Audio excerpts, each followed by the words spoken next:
On traverse quoi?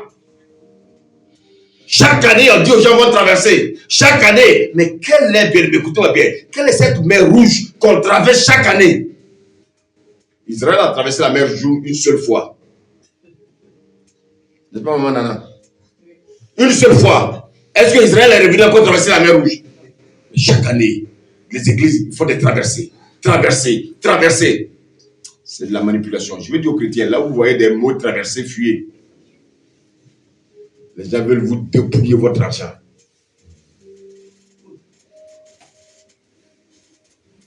Alors, amen. Regardez. La colère, je l'ai dit, ça part des familles. Ça part des couples. Ça part des foyers.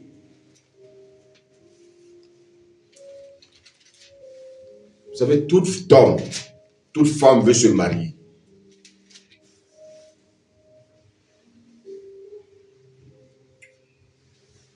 Tout homme, toute femme veut se marier. Mais souvent, on ne sait pas ce qui se passe dans le mariage.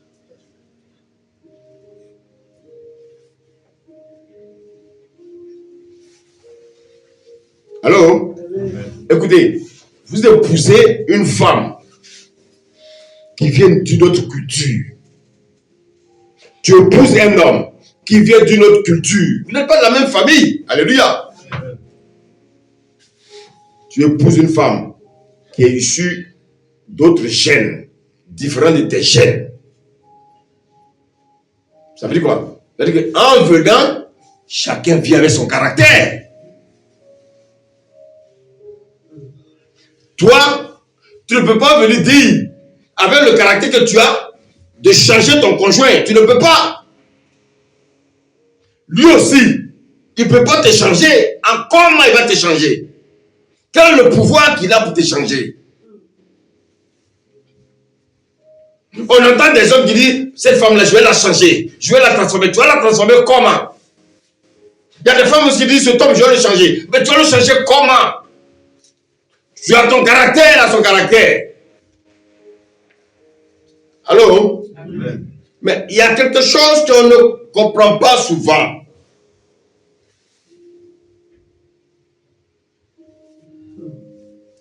Avant le mariage, on s'entend très bien. Le jour du mariage, c'est l'euphorie. Après le mariage, 1 mois, 2 mois, maintenant les véritables caractères sortent. Parce que maintenant vous allez vivre ensemble. Alléluia. Donc si cet homme-là avait des boutons, il avait des comment vous appelez vos trucs là, que les gens battent sur le corps là. S'il avait des tatouages, c'est là que tu vas remarquer qu'il a un tatouage sur le dos. Mais bien avant ça, tu ne savais pas. Alors qu'est-ce que tu vas faire? Tu vas chercher une machette pour enlever le tatouage? Tu ne peux pas. Le tatouage, c'est un signe de caractère de l'homme. Vous savez, tous ceux qui aiment ces tatouages-là, ils ont un caractère. C'est des hommes de caractère. Parce que mettre un truc dans ton corps, bien aimé, qui va rester là toute ta vie, il faut avoir un caractère. Et cet homme-là, toi, tu veux le changer?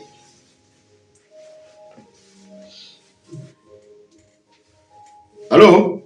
Une femme qui a grandi, qui a vu sa maman souffrir, toi, tu l'épouses, elle a vu comment sa maman a souffert, elle s'est forgé un caractère. Toi, tu viens dans sa vie, tu veux l'épouser, et puis tu veux la changer. Tu vas la changer comment? Chaque fois qu'elle te voit, elle voit comment son père a maltraité sa mère.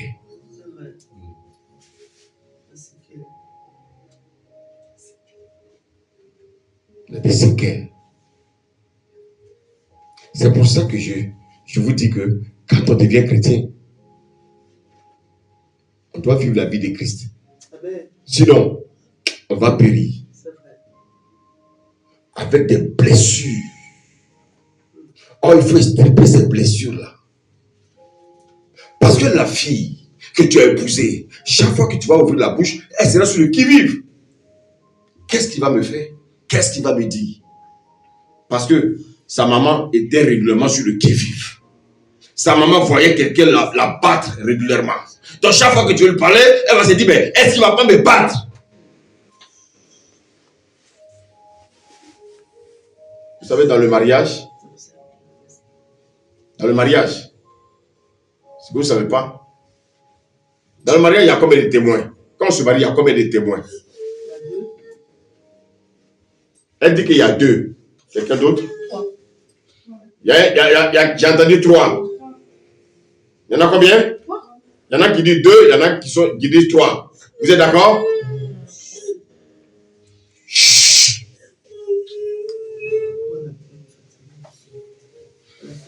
Alléluia. Alléluia. Il y en a qui disent 2, il y en a qui disent 3.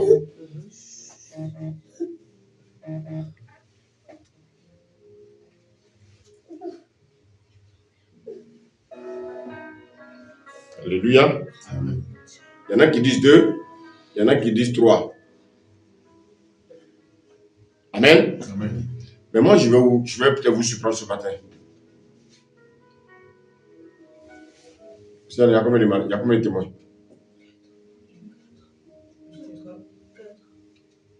Tu n'as jamais allé à un mariage? Il y a du monde, hein? Il y a tout le monde. Tous les invités, tout ça. Il y a 5 témoins. Il y a tout le monde qui est là, tout le monde est témoin. Il y a 5.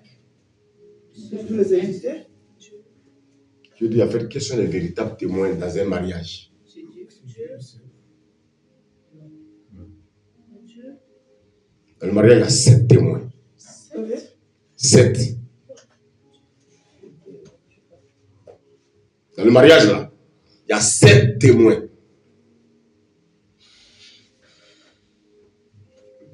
Il y a le témoin du marié. Il y a le témoin de la mariée. Ça fait combien?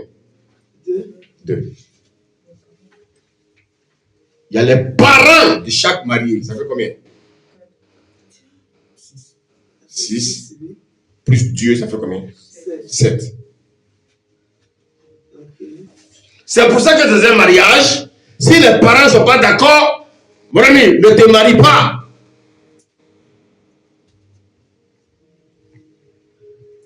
Avant que Rebecca n'épouse Isaac, les parents étaient d'accord. Sarah et Abraham étaient d'accord parce qu'ils étaient témoins de ce mariage. Donc, dans un mariage, on a 7 témoins. Les gens pensent qu'il y a 2, il y a 7 témoins. Il y a les témoins que nous choisissons par affinité en général. Il y a les parents, donc le père et la mère de la mariée, le père et la mère du marié. Quelqu'un va me dire, mais ils sont morts, mais ils ont des parents. Alléluia. Et puis il y a le Seigneur lui-même. Donc cela signifie quoi? Si tu épouses quelqu'un, tu épouses sa famille.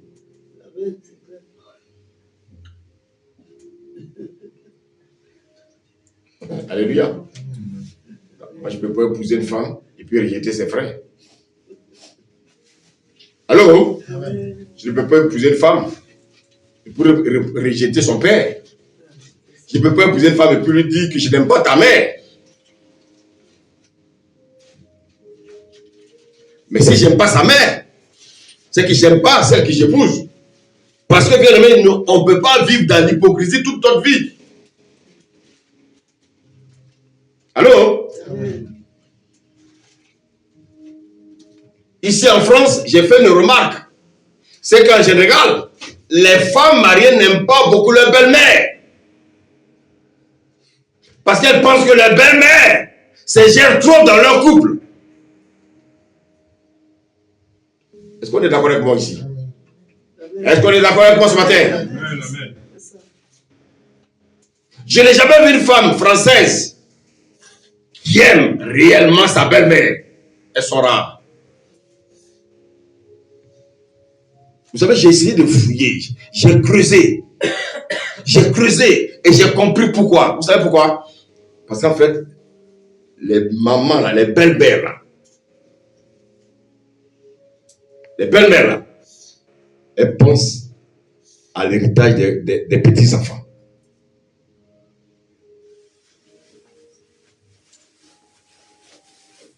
Je donne un exemple.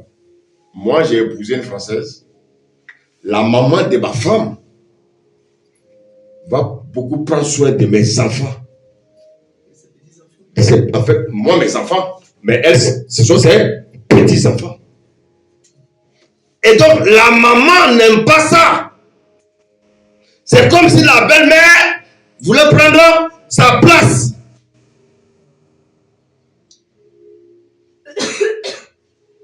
Beaucoup de jeunes Français que vous voyez dans les foyers, en général, ce sont les grandes mères qui prennent soin de ces petits-enfants. Parce que soit la maman a démissionné. Alléluia. Amen. Alléluia. Amen. Mais ce n'est pas normal. C'est qu'elles font. Elles doivent aimer leur belle-mère, quel que soit son caractère.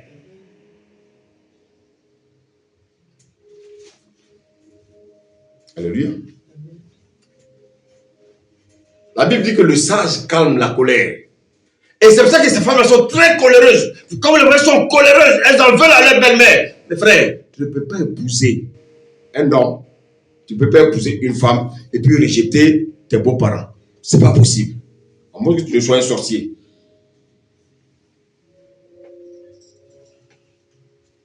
Amen. Amen. Alléluia. Amen. Regardez les enfants dans le couple, dans la maison. Comment les enfants se battent. À cause de la colère, il y a des enfants de la même famille qui se déchirent. La colère détruit le couple. Toi, tu épouses une femme, mais tu ne veux pas voir son père. Maintenant, je n'aime pas sentir son père. Tu épouses une femme, et puis tu ne veux pas voir sa mère. Et souvent, tu parles mal d'elle. Tu lui fais des histoires, mais tu as un problème. Tu as besoin de te soigner. Parce que beaucoup pensent que le mariage, c'est seulement la cellule familiale, c'est-à-dire mon mari et mes enfants. Non! Il y a ton mari, il y a tes enfants, et puis il y a les parents de ton mari. Il y a les parents de ta femme. Parce que c'est eux qui ont donné leur accord pour que le mariage ait lieu. Mais souvent, qu'est-ce qu'on fait? On oublie ça. On en veut à ses parents là. Parce que soit on a des attitudes qui ne plaisent pas à ses parents là. Ces personnes sont nées avant nous. On va peut-être se dire que ouais, non, nous on est à notre temps. Oui, mais il n'y a pas de temps. Et surtout quand on est chrétien. Moi, je vois ça dans des familles chrétiennes où des femmes réagissent mal devant leur beau-père. Elles réagissent mal devant leur belle-mère. Des hommes qui ne veulent pas voir la maman de leur femme. Ils ne veulent pas voir la maman de le père de leur femme. Il y a un problème. Et ils sont chrétiens, ceux-là. Mais comment tu vas, même s'ils ne sont pas chrétiens, eux, comment tu vas les amener à Christ avec le caractère que tu as?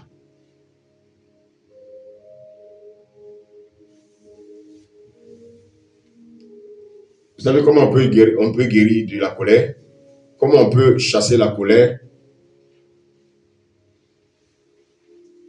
Tout est biblique.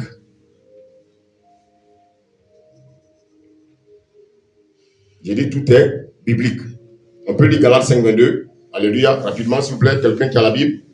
Quelqu'un, par exemple, quelqu'un peut me lire ça rapidement. Galates 5:22.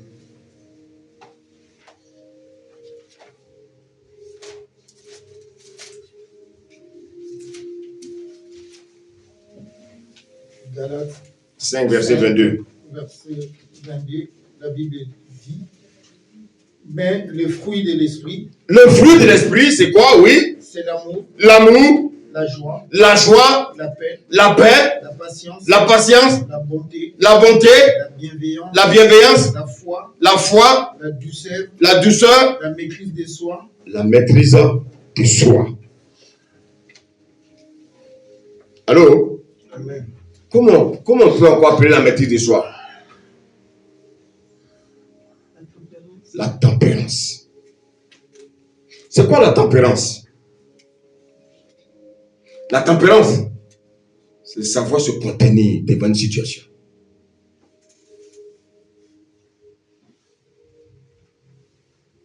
La tempérance, c'est la faculté de ne pas manifester la colère. Regardez, la tempérance, c'est quoi? Je ressens en moi une irritation. Je ressens en moi une colère. Je suis énervé, mais je ne le manifeste pas. N'oubliez pas, la chair va toujours réagir. Dis Amen. Amen. Mais l'esprit va me dire, ne te manifeste pas. C'est ça la tempérance. La maîtrise de soi. Tu ne te laisses pas submerger par la colère. Ton cœur est chaud, chaud, chaud, chaud. Ton cœur brûle, mais tu souris.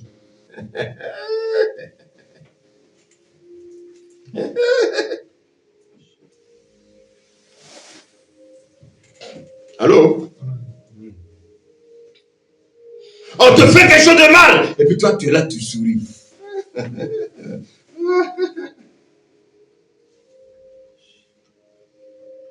Tu as envie de répondre à quelqu'un. Tu as envie de mal parler. Mais tu te retiens.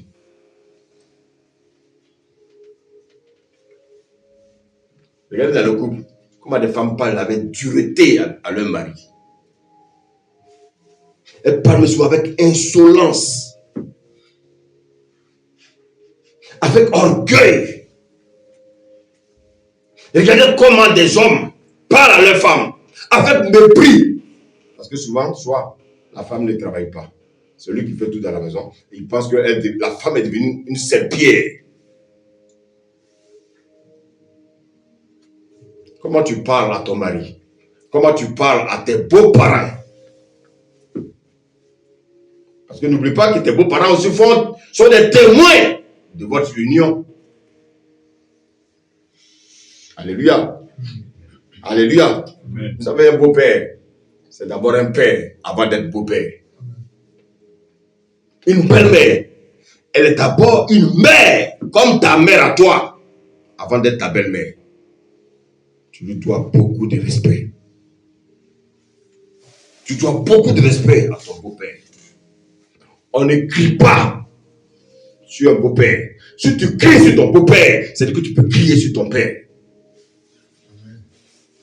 Si tu cries sur ta belle-mère, c'est-à-dire que tu peux crier sur ta belle-mère. Tu dis des méchancetés à ta belle-mère. Tu dis des méchancetés à ton beau-père. Ça veut dire qu'il faut revoir ta vie chrétienne. Alléluia. Amen. Je suis en France, je vois beaucoup de couples, beaucoup de femmes ont des problèmes avec leur belle-mère. Elles ont des problèmes avec leur... En général, moins avec le beau-père. Parce que vous avez vu que des hommes, en général, ils n'aiment pas trop s'ingérer dans la vie de leurs enfants. Mais c'est les mamans. Écoutez, c'est leur caractère, on ne peut pas les changer. Vous avez déjà vu une femme, une maman qui veut voir son fils marié? Une maman qui veut voir son fils se marier à une autre femme. C'est-à-dire, elle a l'impression qu'il y a quelque chose de maternel en elle qui parle. Oh, est-ce que vous me suivez là? L'enfant est sorti de ses entrailles. Donc, elle se dit qu'elle a un droit de regard sur l'enfant jusqu'à ce qu'elle meure. C'est pour ça qu'elles sont très méthodiques. Elles sont vigilantes avec leurs enfants. Est-ce que quelqu'un me suit ce matin? Amen. La Bible dit, ne réprimande pas durement, rudement si tu veux, durement, rudement, le vieillard. Amen. Amen. Nous-mêmes, en tant que pères, souvent les enfants, qu'est-ce qu'ils font? Les enfants nous énervent. On a même envie même de les chasser de la maison. Est-ce qu'on peut? Est-ce qu'on peut? Tu ne peux pas. Tu es tellement en colère, tu ne veux plus voir les enfants là. Mais tu ne peux pas les chasser. Il y a des gens qui les voient. La colère, c'est eux qui sont toujours en dispute avec les voisins du quartier. La colère. Dans son lieu de travail, c'est lui. Il est toujours en colère. Il n'arrive pas à se maîtriser avec ses collègues. Frère, le Seigneur dit qu'il y a un mot qu'on appelle la tempérance, la maîtrise de soi. Quand tu es en colère, refuse de le manifester ta colère. Quelqu'un me suit ce matin? Vous savez, dans le livre de 2 Pierre 1, verset 5 à 7, je le lis. La Bible dit, à cause de cela, faites tous vos efforts pour joindre à votre foi la vertu. À la vertu, la science. À la science, la tempérance. À la tempérance, la patience. À la patience, la piété. La tempérance. À la piété, l'amour fraternel. Et l'amour fraternel,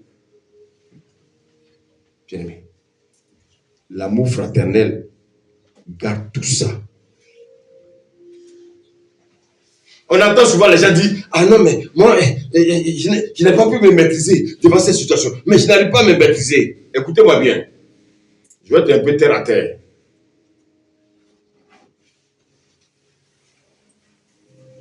Lorsqu'on a la grande commission,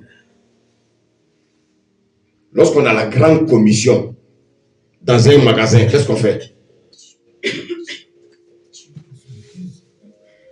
Si la diarrhée me prend à Auchan, qu'est-ce que je fais? Je vais faire. Est-ce que je vais faire la diarrhée devant les gens? Qu'est-ce que je fais? Je me contenir, chercher des toilettes. Ah!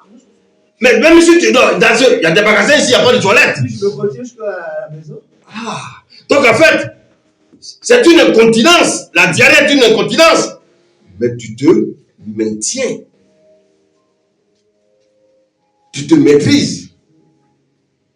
Tu gardes la diarrhée jusqu'à la maison, alors que c'est une incontinence. Quand le pipi te prend, quand le pipi te prend dans un magasin, quand le pipi te prend dans un lieu public, devant les gens, tu le fais?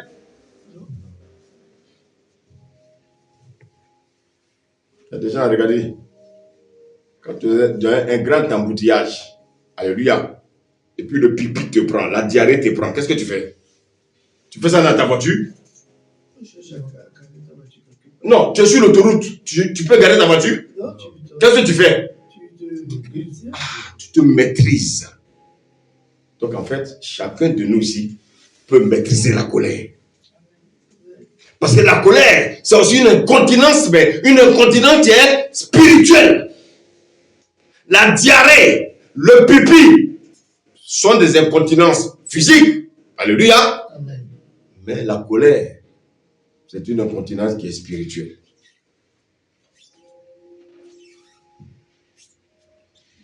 Parce que en faisant la diarrhée dans le magasin, je vais indisposer les gens. En faisant le pipi dans le magasin, je vais indisposer les gens. Ça va sentir mauvais. Est-ce que c'est faux? Est-ce que c'est faux? La colère aussi sent mauvais. La colère dans un magasin, tu indisposes tous ceux qui sont là. Il y a des gens qui disent, mais celui-là, il se prend pour qui? Mais il croit qu'il est où? Je vais terminer le point, on va prier là. Regardez, combien de personnes ont détruit leur mariage à cause de la colère?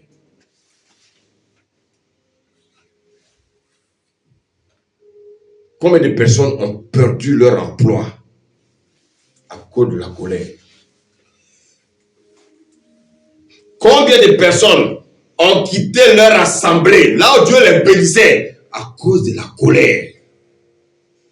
Vous voyez les gens quittent l'assemblée parce qu'ils sont coléreux, ils sont en colère, ils n'arrivent pas à se maîtriser, parce qu'ils pensent qu'ils ont toujours raison. Non, frère!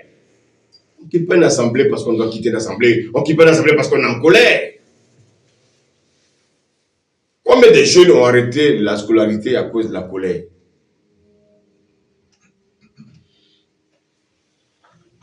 Combien de fiançailles ont été interrompues parce que la fiancée ou le fiancé a vu frère bien-aimé, à son conjoint ou à la conjointe, la colère détruit les familles. La colère détruit le couple. La colère détruit même, avec toi, ton frère et ta soeur, du même père, de la même mère, la colère peut vous détruire. Regardez l'exemple de Caïn. Qu'est-ce qui a poussé Caïn à tuer son frère? La colère. La dernière fois, nous avons vu le roi Osias. À cause de son orgueil, il est allé servir dans la maison de Dieu. Le sacrificateur a dit non, ton rôle c'est pas là. Il s'est mis en colère. Qu'est-ce qui s'est passé? Dieu lui a donné la lèpre. Et après il est mort. Vous voyez que la colère, bien aimé, est certes une incontinence, mais on peut la maîtriser. Ce que vous oubliez, c'est que la personne à qui tu es en colère là, c'est peut-être le bienfaiteur que Dieu a mis sur ton chemin. Beaucoup ont perdu des grâces à cause de la colère. Tu es allé dans un service, tu vas pour postuler, et celui à qui tu t'es mis en colère il y a un mois, c'est lui qui t'attend. Vous savez comment Joseph a pu être le gouverneur d'Égypte? C'est parce que quand il était en prison, il a fait la connaissance d'un homme. Cet homme-là l'a oublié pendant 2 ans. Le roi va faire un songe. Il cherchait quelqu'un pour expliquer le songe. Et c'est en cela que cet homme-là, il va se rappeler et dire, ah, roi, quand j'étais en prison, il y a quelqu'un qui m'a expliqué, il a interprété le songe. Je vais l'appeler. C'est comme ça que Joseph est devenu gouverneur. Bien-aimé, je voulais dire ce matin à quelqu'un.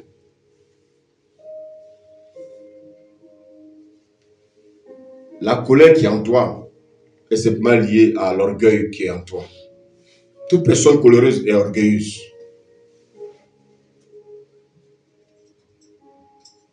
Allô?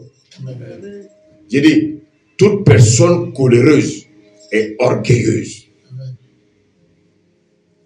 Les œuvres de la chair que nous manifestons, c'est parce que nous sommes orgueilleux.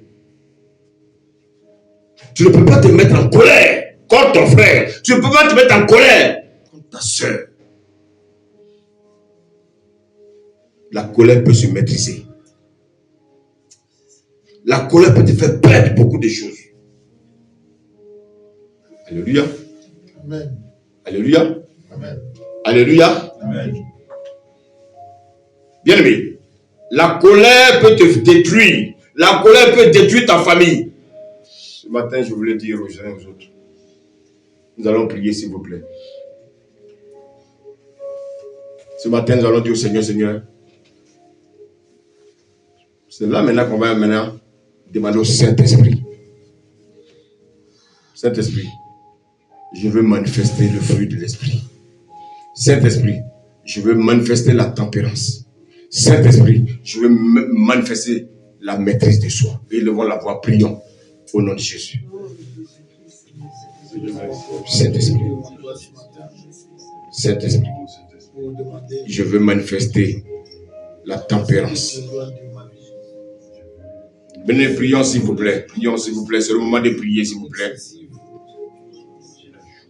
Saint-Esprit, Afin qu'à la place de la colère, oh Dieu, je veux manifester le fruit de l'esprit la tempérance. puisse prendre La tempérance. dans ma vie. La tempérance. La tempérance, La tempérance. la maîtrise La de tempérance. La tempérance. soi, pour essayer de dominer sur la colère, La pour tempérance. dominer sur toute manifestation de la colère, Oui, Seigneur. afin que Oui, Seigneur. la colère soit donc Que la tempérance soit mon partage. la colère soit donc Seigneur, dans ma vie. les temps sont difficiles. Le monde va mal. Seigneur, que deviendrai-je si je meurs avec la colère? Aide-moi. Merci, Seigneur. Tu as dit que la colère n'accomplit pas ta La justice. maîtrise de soi. Tu as dit que la colère n'accomplit pas ta justice. Je me Seigneur, je veux éloigner de ma vie ma culture. Je veux écraser ma culture. Parce que tu as demandé à Abraham de quitter son pays, de quitter sa patrie et de quitter la maison de son père. Au Père. Seigneur, ces choses doivent sortir de moi, doivent sortir de mon frère. Seigneur, la colère peut détruire mon couple. La colère peut détruire ma maison. La colère peut détruire, Seigneur, oh Père, ma vie. Seigneur, merci pour ce message ce matin. Que ta main puissante soit sur ma vie. Aide-nous par la puissance de ton nom. Au nom de Jésus. Alléluia.